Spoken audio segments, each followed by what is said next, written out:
असांजी सिंध जा कुछ अहिड़ा माण्हू बि हूंदा आहिनि सिंधी जेके पंहिंजी मेहनत करे कोशिश करे पंहिंजी औलाद खे बहितर तालीम ऐं तरबियत ॾींदा आहिनि,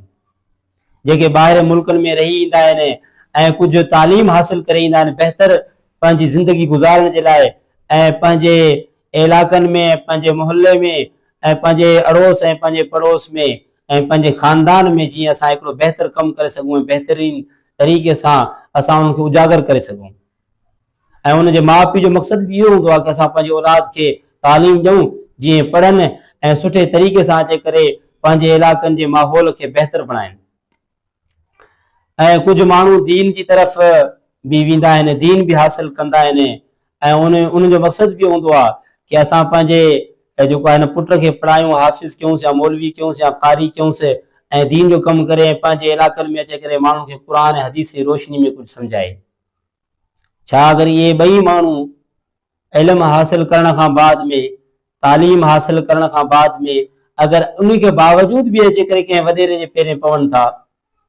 ऐं उन खां बावजूद भी कहीं अचे करे कंहिं भोतार जे ऐं सरदार जे पेरनि ते किरी पवनि था ऐं पेरनि ते हथ रखनि था, उन जे साम्हूं ॿाहूं ॿधियूं बीठा आहिनि, उन्हनि खे त इल्म जी ख़बर बि न पई कि असांखे इल्मु छा थो ॿुधाए। हिन मक़सदु इहो त न आहे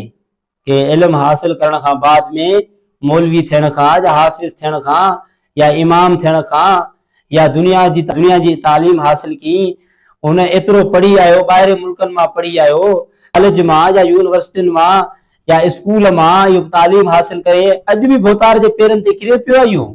अॼु बि सरदारनि जे पेरनि ते किरे पियो आहे। इहो पहिरियां बि बेवकूफ़ हो या हाणे बेवकूफ़ थियो आहे? अफ़सोस जी ॻाल्हि आहे। कुझु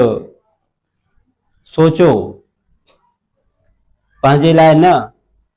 बल्कि पंहिंजे अचण वारी नस्ल जे लाइ सोचो। तव्हां जेकी पढ़ियल लिखियल माण्हू जेकी मुआशरे खे तालीम ॾींदा ऐं पोइ नस्ल वारा माण्हू पोयां ईंदा, उहे बि उन ते अमल कंदा। जॾहिं हिकिड़ो पढ़ियल लिखियल माण्हू थी करे कंहिं भोतार जे या कंहिं सरदार जे पेरनि ते किरंदो आहे त जाहिल जो त कसूर न आहे, पोइ जाहिल जे मथां त का अहिड़ी ॻाल्हि न आहे जो उहो उनजे पेरनि ते पए थो।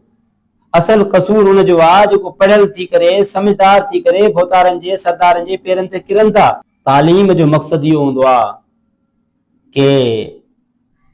पंहिंजे अंदरि जहालत ख़तम करे रोशनी पैदा कयो। सिर्फ़ पंहिंजे अंदरि न, पंहिंजे आस पास जे इलाइक़नि में, पंहिंजे रिश्तेदारनि में, पंहिंजे माइटनि में इहा शइ पैदा कयो